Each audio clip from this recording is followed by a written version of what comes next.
Tyler on Let's Talk About Prepping did a video recently, a few days ago, about the effects of 5G, and he expanded that to look at the effects of the Internet of Things. And it moved me to do VR. The VR isn't specifically speaking to the points he made, because I agree with him, and I'm linking it in, and so you need to watch it because it's a good video. Tyler's a good guy and a good channel, so I strongly advise you to watch it.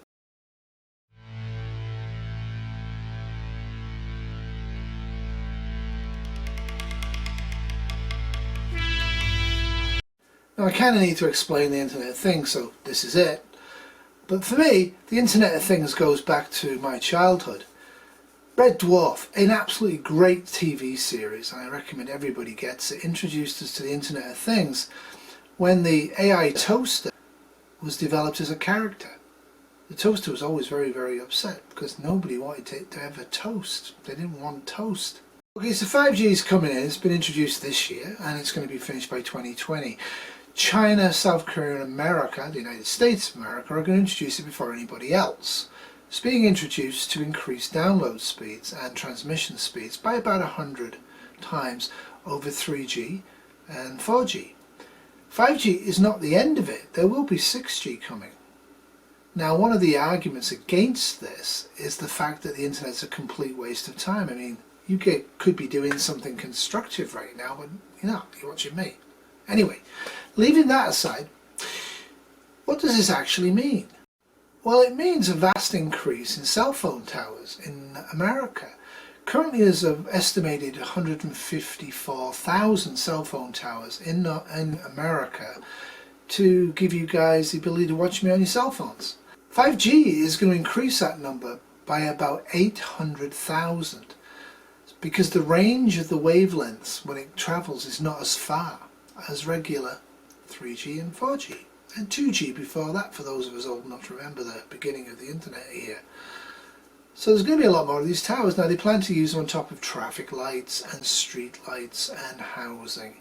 So your ability to actually not be close to an internet cell phone tower is going to be vastly diminished, unless you live in the rural areas. Now, leaving aside the effects of 5G, what it won't do is it won't boil your brain and it won't give you burns. That's just not true. Cell phones by themselves, if you are a heavy user and use over about 1,500 hours of cell phone use a year, will give you a slight but obvious statistical rise in brain cancer. What is true, and you can see from these slides that I put in for Team Foco because he's a fan of my slides, is that cell phone use has increased a lot in America and everywhere else over the last few years without much scientific thought or research behind it. But cancer rates, brain cancer rates, have not really increased. Now, leaving aside autism, I don't think it correlates to the rise in autism. Other people think it does. So this has been blamed for pretty much everything, including the loss of bees. None of this has been proven, but there's skepticism there. So Tyler in his great video focused on a different aspect of this. I'm going to focus more on the health related aspect. So what causes cancer? Well, it depends who you look at. The American Cancer Society, which promotes the eating of meat and cheese on its website, by the way, and is also gets lots of funds from the meat and dairy industry, doesn't really think it's got much to do with diet. However, other people who aren't getting money from the meat and dairy industry tend to think that diet and obesity together are almost 30% of cancer causation. Now, the reason I'm bringing this up is because when people are worried about 5G causing brain cancer, a lot of these people smoke, are fat, don't walk much, and a lot of them eat bacon. Because bacon, like cell phones, are actually listed by the World Health Organization as carcinogen causing agents. Cell phones are a 2B, which is suspected, probable, but not proven. Eating bacon is a known carcinogen to the human being, and we shouldn't eat any of it.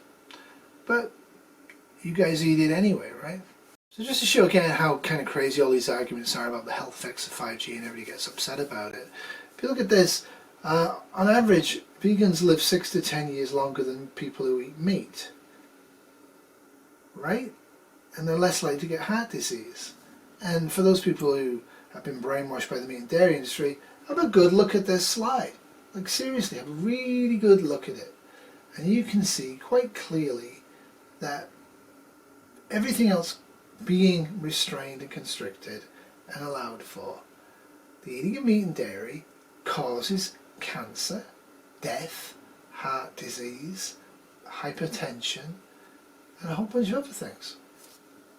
Yet a lot of you are panicking and worrying about 5G's effects because I contend it's irrational. It's irrational to worry about 5G's health effects on you, given the fact that we know many other things cause severe health effects. Many preppers online can't not smoke whilst making videos. Right? I mean, that's how addicted these guys and some girls are to cigarette smoking, which is a known carcinogen, has no human health benefits, and costs a huge pile of money. So if you smoke or you eat meat or dairy, I wouldn't worry too much about the health effects of 5G. As Tyler points out correctly, the biggest worry here is the ability to track everything we do via our Internet of Things in our homes. The Internet of Things is coming as fast as it can. My camera can connect to my computer and download for me, except I've disabled it because I'm paranoid about this sort of thing, because going from there to there, it actually goes there. Now you can of course proof your home against wavelengths, and a couple of slides here showing you how to do that. The tinfoil one's a bit of a joke, but this guy's actually serious. A lot of people are completely convinced that they're suffering massive health effects by radiation waves, which is kind of bizarre because there's no proven effect. You can see from this slide here exactly what is actually going on from the various types of non-ionizing radiation and ionizing radiation. So 5G is non-ionizing, and yes, it can cause some effects. It's been blamed online for cataracts, retinal damage, and severe sweating. As Tyler points out, the breakdown of DNA is one of the things people are concerned about, specifically with 5G. And yet the truth of the matter is that the same people concerned about that are eating chemicals every day from their food and often from their water that is actually causing DNA breakdown. DNA breakdown by itself is not a big deal. DNA breakdown that is faster than repair is a big deal. DNA breakdown that results in cancers is a big deal.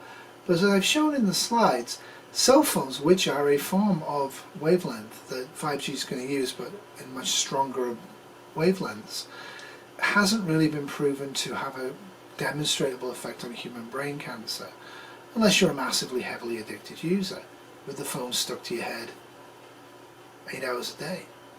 Hopefully you're not doing that. That's it for me. I share Tyler's concerns about radio tagging. I cannot imagine why on earth I would ever need a smart fridge freezer. It's not that hard to figure out you're going to run out of bread and get some more. But anyway, this whole interconnectedness, this whole Alexa movement and all this stuff, I'm a Luddite on it. I'm old, but I think it's all a complete waste of time. I really do. And I swear we're going to see implantable cell phones within the next 5 years. The world's gone mad. Anyway, check out Tyler's great video. It's excellent. He's an excellent guy, great channel. Making a bit of buzz is Tyler. Got quite a few big preppers following him clearly, because his stuff's good. And in SHF, tomorrow will always be worse than today unless you're prepared. And cover yourself in tinfoil. Toodles. Don't get a smartphone. You don't need one. Have a dumb phone.